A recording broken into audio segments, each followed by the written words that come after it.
Now we are going down to Gainesville, Florida. We're going to check in with Blake Alderman of Gators Online. Gators are having a massive visit weekend, and Blake is all over it. Let's bring him in. Look at Blake. You're out here working, huh?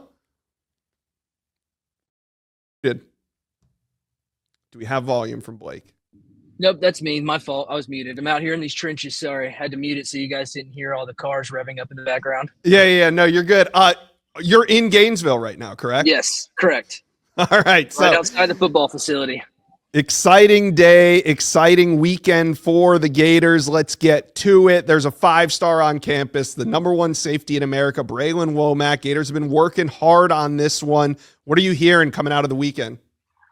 I think Florida, and it's kind of the same you hear after any official visit, they feel like the visit was really well. But that's, again, a guy that's on the highest of visit highs. He really likes Vinny Sunseri. I think that he's done a great job recruiting him. They have a prior connection all the way back to when Sunseri was at Washington. So good chance for him to have that time around Sunseri again. Mom and dad were in town with Braylon, so they got to spend the weekend with the staff. So he's got a long list of visits still left to take. Florida was one of his first ones. So I feel like that's one where we'll see as he continues to take these trips. Ohio State has been viewed as that leader, and I believe they have his last visit there on that final weekend of June. So, I think Florida's probably in a better spot, you could say that, than they were heading into the visit. But again, it's going to be highs and lows as he continues to take these trips. Yeah, absolutely. Now, one prospect that I've been thinking about over the weekend is CJ Bronow, the corner from Orlando, Florida, that's committed to Nebraska. But Blake, I started doing the science in my head, and a cornerback who committed to Nebraska before UF really started putting the pressure on him.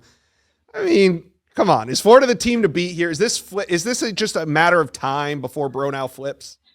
I think it is. And I think that if he did flip, which, a guy from Florida made that early commitment, like we've seen the Florida math, like that's an early commitment. The distance from home starts to become more of a factor as we go on here. Florida and Florida State, I'd say that those are the two that are, if he flips, I think it's those two, one of those two. But right now I'm thinking if he does, it's Florida. I have a hard time seeing him stick with that commitment to Nebraska, but he will visit them. He's going to visit Penn State. He's going to visit Florida State after he's done over here at Florida. But I'd say that if he does flip, which does seem likely to me, at least in my opinion, I think it's to Florida. I think they've done a great job with him. Deron Wilson, Florida's cornerbacks coach, has done an excellent job with him. Billy Napier's involved. I think it was like a 10.24 something that CJ ran at the Florida Relays, which is here in Gainesville for track. So once he ran that time, that's a fast time. That it's like Florida was already recruiting hard, and they pushed down on the gas even harder. All right, I want to talk about the two big old defensive linemen, Vodney Cleveland and Jarraylen McCoy, that are on campus right now in Gainesville. But you're can you show us around the facility a little bit? I don't know if this is a good idea.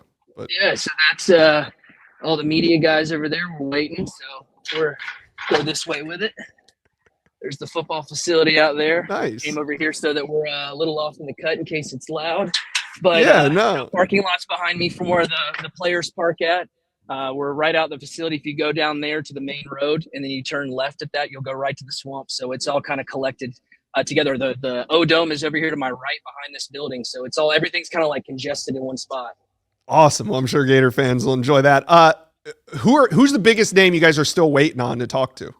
Or have they not really? 3 guys. It's pretty slow. Like they have guys that arrive later in the afternoon. So typically a lot of guys do leave from like anywhere between 12 and like 4:30, 5 o'clock. So I think there's only been 3 or so guys that have left to my knowledge right now. So we've still got the 16 names that were in town. We've still got double digits that we're waiting on. So it's going to be a long day.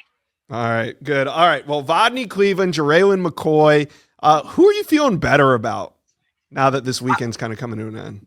I'd still say Jarraylen McCoy. I was pretty bullish on Florida's chances going into the visit last time I was on the show, and I still think that I give Florida the edge. Texas is going to host him next weekend, and then he'll be at Ole Miss and then LSU. So, but I think Florida has done a really good job with him. He's got mom and dad and some family in town this weekend. So I'd say that of the two, I think Florida could easily land both of them. But I think that right now, Jarraylen McCoy seems more likely than Vodney Cleveland. I think it's Florida and Texas for like those are the two teams battling for both of those guys. But I think that right now, if I had to call my shot, I think that McCoy leaning to Florida, and I'd say that Cleveland more than likely leaning to Texas. Okay, nice. Yeah, that would be a nice split. I'm sure, Gator fans obviously want them both, but If you're Sure. battling Texas and you can land one of the two, hey, it's not a bad deal. All right.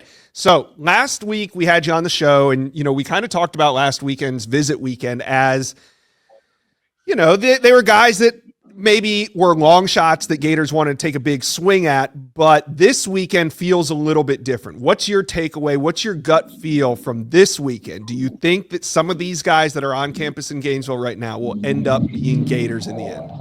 I think so. And I think when you look at the OV list top to bottom, whether it's, someone who gets a wild hair this weekend or, out of the visit or something like that, I think that whether we look back and we're looking into the later part of the season, we'll look back. And I think this is a weekend where Florida can easily land a lot of the guys that are on campus. This seems like a pretty positive group of players that I think Florida is in a really good spot for most of them, if not all of them. Yeah, it feels that way to me as well. I think there's going to be some guys. Now, maybe we don't see the commitment happen in the first 24, 48 hours. Sure. Heck, it might be a couple months from now. You never know with these guys and their commitment dates, but I certainly think there's a few. Blake Alderman, Gators Online, we really appreciate you stopping by, talking some UF recruiting today on a live edition of the Inside Scoop. Thanks for having me.